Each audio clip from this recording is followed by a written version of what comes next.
Welcome to the third episode of 7-Figure AI Agency Launchpad. In the previous video, I have taught you how to reach out to people, how to get clients, how to get appointments. And in this video, we are gonna focus on the sales call mastery. So, if you have booked appointment with them, now how to close them actually, how to take on the sales call, how to approach it, and what are the types of them, what are the phases of them. This is all we are gonna discuss in today's video. So if you are new to this video and if you are thinking, who the hell am I? So I'm Krishn, founder of Chrono AI and the creator of AgentOS. So I have been in the AI space for 1.5 years now, and we have made with our agency well over 6 figures in ARR. And I have personally helped many people start and scale their AI agency to 4 to 5 figures. And now I have decided to not gatekeep it anymore. And for that, we have made a community of ours. So if you want to learn directly from us, you can join our community from the description or in the pinned comment. Now, as you can see, the proof. So now without further ado, let's get into the video. So there are mainly 3 types of calls which you are ever going to have in your AI agency journey. See, this is from perspective of ours, this is from the perspective of people which I have talked to.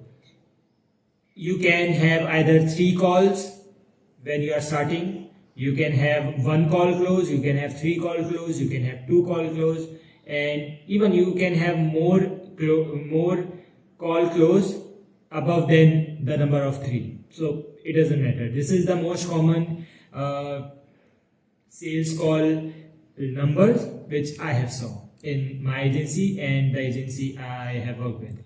So there are mainly 3 types of follow-ups or sales calls which you are gonna see. First is discovery call, second is the follow-up call, and the third is the delivery call. So in discovery call, the purpose of it would be to see if you are a good fit with them or not. The follow-up call, the purpose of the follow-up call will be to explain them if there is something to explain. It can happen in the case of if in the discovery call the main partner didn't came, they sent their manager or something, the third person, the second person. Or it can happen to explain some flow of the agent to clarify something, or it can happen with any reason. Okay. Third is the type of delivery call where you are going to deliver the service, where you're going to give them the demo of this is how it works. If you are satisfied with it, we can move on forward. So when we started our agency, mostly the system of our agency worked like this, where we had 3 call close. Now the call can be 2 call close. Mostly the calls are 1 call close nowadays with our agency, but before it was like this, and it can be with you as well if you are starting out. If you are just starting out. So these are the main types of sales calls which you are ever gonna see in your agency. Now the phases of a sales call. So there are different types of phases of a sales call which you are gonna see, and I'm gonna show you how you can master each of them. Okay. So there are pre-call prep, start of the call, discovery, objection handling, and clear CTA and post-call follow-up. Alright. So let's get on to the first thing, which is pre-call prep. What you have to do before the call happens. So let's go into it. Phase 1, pre-call prep. What you have to do? You have to research the business. Alright, so let's say there is a business called Skyline Realty which have booked an appointment with you. So what you have to do is, and this is what I used to do, you have to research about them, like what they are doing right now, where they are from, what kind of business they have. If this is a discovery call, if it is a follow-up call, or if it is a final call, it is a different story. Okay. Then the pre-call prep prep will be there, but this whole research thing will not be there. Okay, so you have to research their website, their LinkedIn, their funnel, what they are doing, any achievement or something which you can later discuss or later mention in the video, so they will feel like, yeah, you have studied them. Second is, you have to be a doctor, not an Indian telecaller. For example, you should not sound like, oh, give me your card, sir. You don't have to be there for money. You have to be a doctor. How? You have to understand what they are likely wanting to solve, what they are likely to be suffering from. For example, if they require an AI chatbot from you, an AI conversational agent, and if you go onto their website and you see that there is no chatbot, so that is clear that why they want a chatbot. All right. If they want a voice agent, check them, check their website, check their LinkedIn. If there is anything which is related to their need, if they have posted an ad of hiring an AI automation, AI voice agent specialist, AI voice agent expert, check if they already have a customer support or not. You are gonna find it from their website or from their funnel. It depends whether what the prospect wants from us. Load up 1 to 2 relevant client wins, same niche, same pain. One expert advice I want to give you here, that you have to tell stories. You don't have to tell the product features. You don't have to go inside the sales call and bombard them with the features and the benefits of your whatever you are providing. You have to give them the story. For example, if they come up with an objection, reply them with a story of, alright, I understand your concern. Let me tell you a quick story. We had a call recently with our client, and they was hesitant with the same objection. But they took up the chance and they started working with us, and it proved later on that they were wrong.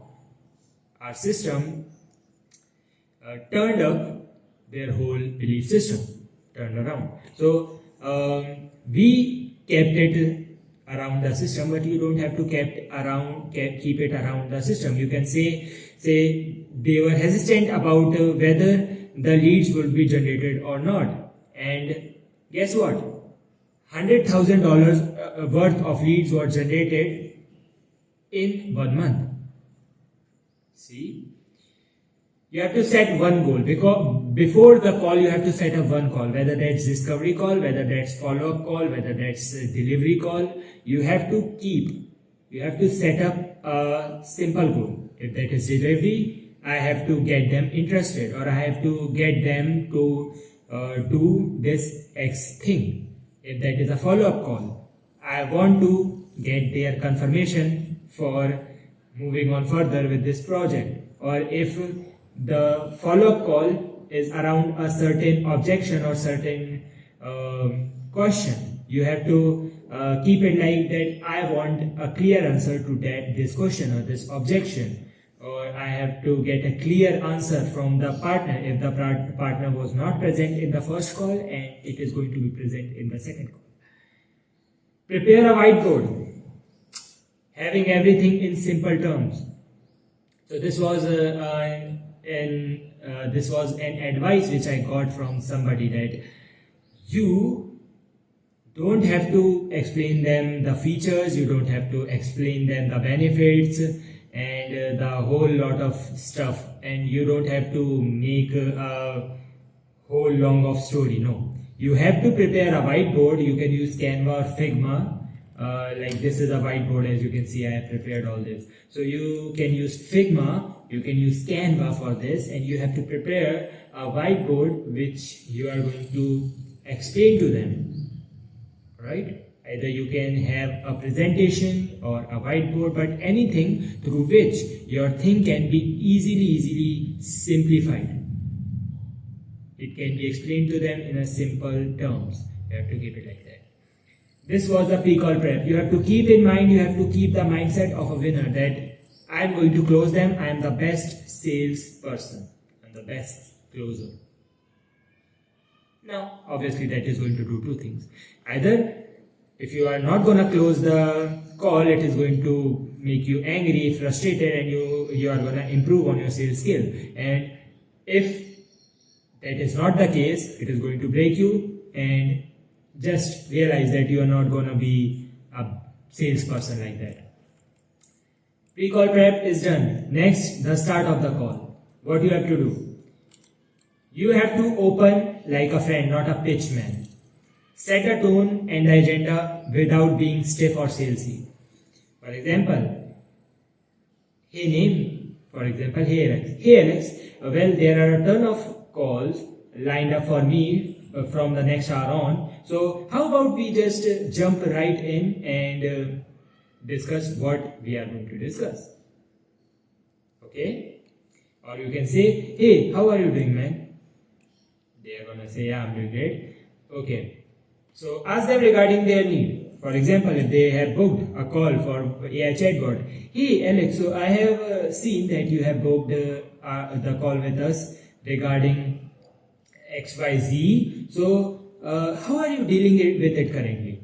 Or you can just say, hey Alex, I've seen that you have booked a call with us. So what brings you here? Just ask them. And if they are gonna tell them like I have booked the call because I want this, and then you have to just shut up. You don't have to speak a lot. You have to speak only the 30% and you have to let the prospect speak the 70% of the time. You have to ask the right questions. Closing is about asking the right question, not about selling your thing. Remember that. You have to ask the right question. Okay, you mentioned that you want this. You have to clarify, repeat that, what they said. Okay, that means you want this, right? Yeah. Alright, so how are you dealing with it currently? Alright. So, what made you to make that decision of changing from X to Y? And how well you are progressing to go on to the point from A to B? Like that. It can be replicated anyhow. Okay. That's why sales training is important. If you want to be the best salesperson, you want to learn from the best. So this is what you have to do. This is the start of the call. Remember, this is not the whole call. Okay. Then there is the discovery phase. Okay. Here is where you have to be a doctor and ask the right question. That is for the start. This is for the main questionnaire. Discovery. Find the real pain and bottleneck. You have to find what the prospect can sell them to you for. Alright. Because, for example, if they want an AI chatbot, you have to ask the right question and make them say that I am struggling from XYZ. My XYZ amount of money is going into drains because of this. Because when they are going to spit out their problem, then what you are going to do? Then you are going to have a real reason to pitch them, to have them sell themselves. Alright. So they are going to say what I just said. So later you are going to have a reason that you are going to say. Like you just said that X amount of your money is going into the drains. So just imagine if you are not going to make a change, if you are not going to take that decision which you have to, another month of the same amount of money is again going into the drain. Can you believe that? So you have to have them sell themselves.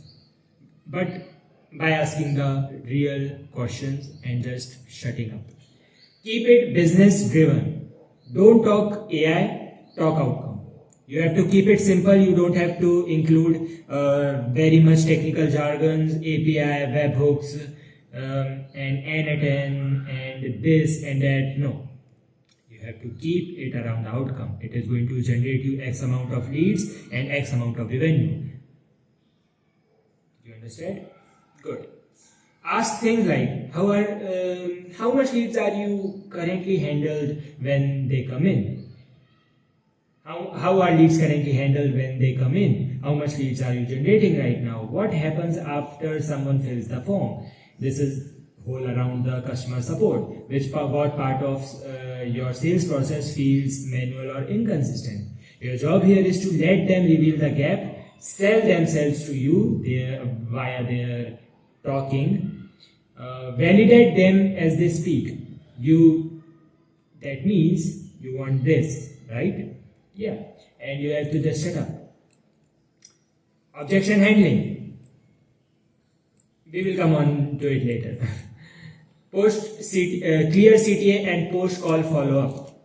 Alright. So, phase 6. You don't leave the call with let's touch base, let's follow up, let's touch up, let's meet next week. No, you have to close on with a commitment.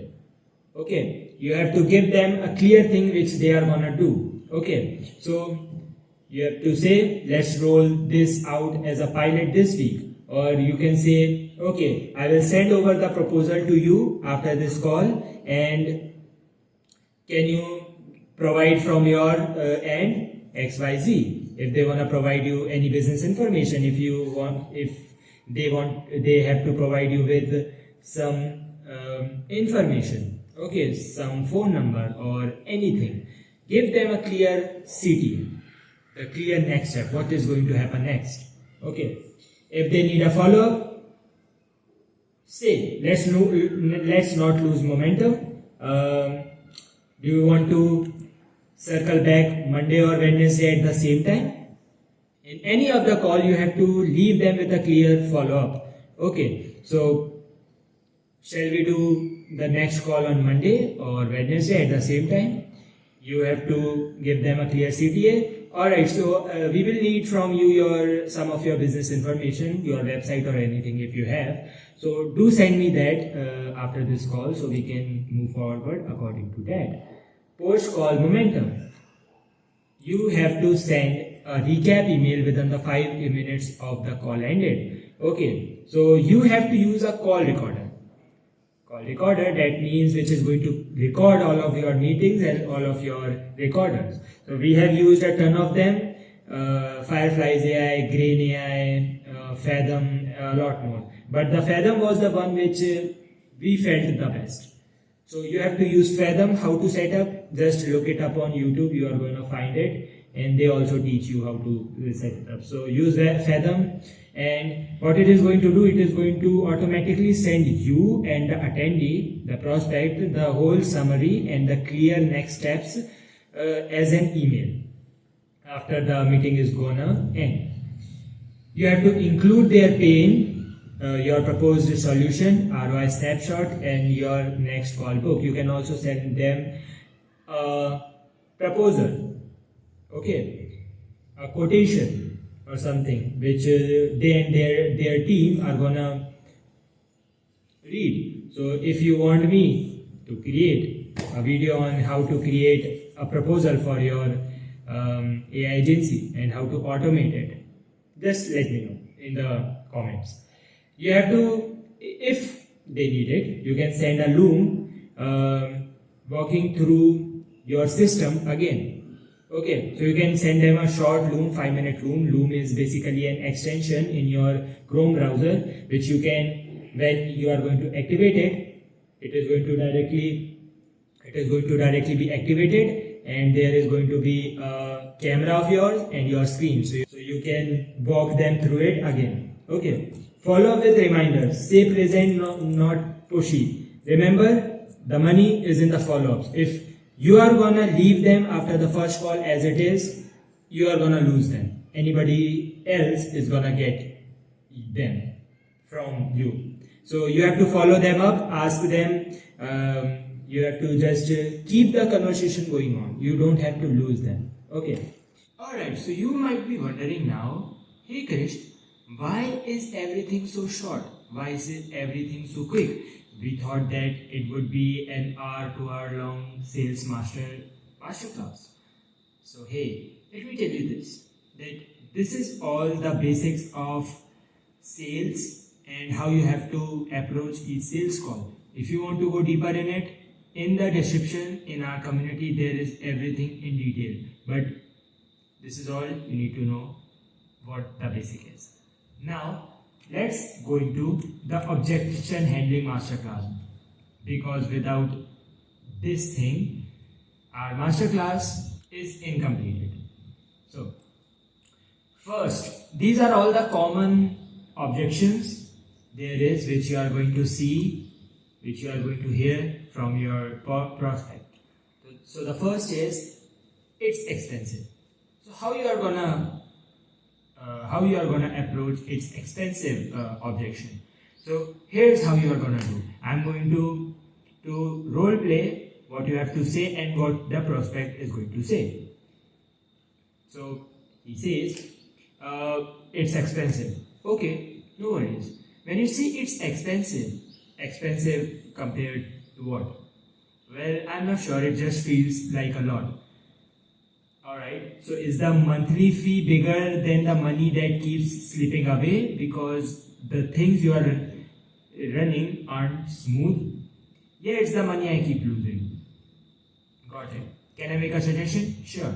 Most people think I don't have the money is the problem. But is the money itself the problem? Or is it a sign that something deeper isn't working? Well, it's a sign something deeper isn't working. Yeah, it's like someone wants to get in shape, right? If they only focus on the extra weight, nothing is going to change. If they are going to focus on eating better and moving more, it is going to bring the change. Right, that's right. Same here, if a business only looks at the cost, not the reason the cash is keeps leaking, what happens? Nothing changes. What does staying in the same place mean for you? More stress, less growth. And for your team and the people who count on you, they feel the stress too. Are you okay with being in the same position 6 months from now? No. So instead of focusing on the cost today, what should we focus on to turn things around? Fixing what's broken. Ready to take that step and make things run smoother? Yeah. So here it is how you have to handle the it's expensive objection. Remember, it's not how we are taking forward the sales call. I'm not teaching you how to move the sales call forward here only. I'm teaching you only how to defeat any objection the prospect is going to come up with. Alright, this was the it's expensive. Okay, if they say I need to talk to my wife or I need to talk to my partner, okay, so you have to say, alright, but just so I understand, if they were like, go ahead, I trust your decision, are you clear with this system? Will be the perfect move or not? Yeah, I'm clear on that. Yeah. Okay, and that's not just a feeling, it's because of what we walked through, right? The operations, savings, the automated pipeline, the scaling layer, all of that stuff. Yeah, exactly, it's all there. Got it. So let's look at it from the lens of the role you play as an operator. You are the one accountable for growth, margin and execution. That decision to install a system that gets back you time, efficiency and control, does that live with your partner or is that 100% your lane? That's on me, right? Because no offense, but I don't imagine they are in the sales operation dashboard at midnight or inside your Stripe wondering why churn spiked 8% last month. Definitely not. Exactly. This isn't a personal purchase. This is a business infrastructure call and that's your weight to carry, not theirs or hers. So real talk. As a person holding the steering wheel, what would be a 300,000 per month version of you do right now? Pause for permission or pull the trigger on what's obviously a growth decision? He'd move forward. That's what I figured. So let's do this. I will get the paperwork ready. We will onboard the team this week and you will loop her in from a position of confidence, not a permission. Yeah, let's run it. Done. You will see the upside by Q3. As you saw, handled perfectly. What if it doesn't work out? Let's see how we are gonna handle that. Okay, fair question. But here's something to think about. It's not already working the way it should, right? Yeah. And the reality is there is no guarantee in anything. You could try this and it could flop. That's the truth. But I'd rather be the guy who made a decision than the one who kept the business stuck just because of fear. Because being that guy, the one who stays still, that decision affects your team, your time, your operations, and ultimately your bottom line. So help me out. Where does that keep taking your company? If we are gonna view it from that perspective, where does that keep taking your company? Same operations, still doing manual follow-ups, too much overhead? Right, meaning what?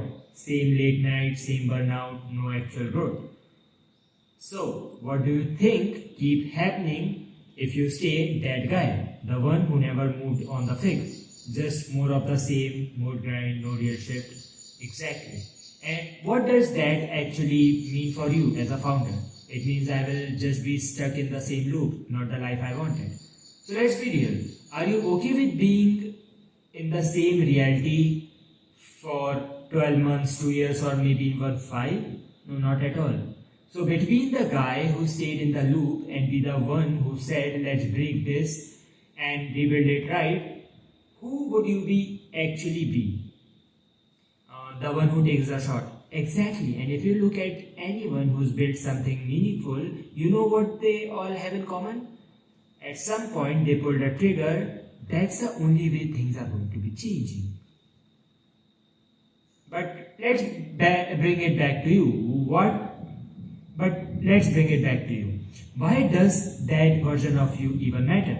Because I want the time back and I want to scale and stop firefighting. So step into that version for you for a second. The one who actually took the risk, the one who bought back 20 hours a week, the one who turned operations into a machine. That guy, what would he be doing right now in this moment to start becoming that guy? He would do it. Then let's not overthink him, man. You are already there. Just finish the move. Okay, let's do it. Okay, let's enroll. Let's roll. Welcome to the next chapter. So that's how. As you can see, there are certain things here. Do. So you have to. This is the phase which you have to go through, overcoming that objection. You have to you have to frame the consequence. You have to reflect their current state. You have to reframe the question like that. This is all going to be available to you in the community, so make sure to join. Okay, we have scammed before. We have been scammed before. If they are going to say something like this, what you have to say? Okay, totally understand. So the last time you installed a system like this, the leads dropped, it broke down, and the team disappeared, right? Yeah, we lost good leads and high quality prospects and clients because of it. Okay, that must have hit hard. But let me ask you this. Do you know any other company in your space that used systems like this and actually got results? Yeah, a few, but those are special cases. Okay, so what do you think they did differently from you? Probably made better calls, better setup, maybe just got lucky. Right. They made the right decision. It's not just luck, they owned it, they made it work. And here's the thing. Right now you are focused on what could go wrong, but not on why it didn't work last time, even though others made it work. If you had $100,000 in your pipeline every single month from this system, would you still feel like it is a scam? No, it would be totally worth it. So the question is, who do you need to be for that to happen? The guy who waits and stays stuck, or the one who takes control and makes it work? The one who takes control. Yeah, so what's riskier? Taking the step now to grow your business, or doing nothing and staying stuck for on the same position for 2 weeks, 2 months, or 2 years? Doing nothing is more riskier. Exactly. And most businesses stay stuck, they stay average, they protect the past and never move forward. And that's not you, right? Yeah, exactly. Okay. So the version of you who's ready to scale, who's tired of delays and bad system, what would he do right now? He'd go for it. Okay, let's do that. I will send the doc. We will kick things off this week, and this time you are in full control. Alright, let's go. See, easy. You are not gonna get it from the first time alone. This is to show you the way. This is to give you an idea. And by time, as you will take more sales call, see, it's not about volume, it's about the frameworks, the fundamentals of sales, the basics of sales. But with time, with practice, with the volume, you are gonna get better. You are gonna get better. You are not gonna get better from the first sales call on. Okay, if they are gonna say, just tell me the price, come on. So you are gonna say, honestly, the price depends on what you need, and we don't know, you might be even the right fit for you. So what pushed you to look for help with your sales process? Well, can you make us more money? Nobody hires us to make less. Where do you feel the sales systems are falling short? Is it their appointment setting, follow-up, or lead quality, or what? Well, I'm not sure. Fair, I won't make them cry on a Zoom call to find out. But if urgency is low, deals stall, is that what you are seeing? Yeah, reps don't create urgency, buyers drift off. Yeah. And how long has that been a thing? Couple weeks, couple months? 4 or 5 months. Okay. And when buyers feel no push, you get that classic let me think about it, right? Exactly. Makes sense. Well, here's the next step. I will map out where our systems are going to add the urgency and going to filter out the tire kickers before they reach your reps. If that looks useful, we can talk about price. Fair enough? Yeah, fair. Sure. And yeah, just go into that. So here's how you overcame just tell me the price already objection. So here's our 4 or 5 common objection which you are going to see. If you are going to go deep into it, we are launching a course of ours which is going to have all of the things from the starting to AI agency, from getting your first client. It's not a basic course, like it is from basic to advanced course. Okay, well, see you in the community, in the course. This is all for it now. This was the 3rd episode where we saw how you have to approach sales calls in your AI automation agency. In the next call, we are gonna discuss about how to deliver the service, how to actually build it, and all of that stuff. Okay, so I will meet you in the next one. Until then, remember, it's just getting started.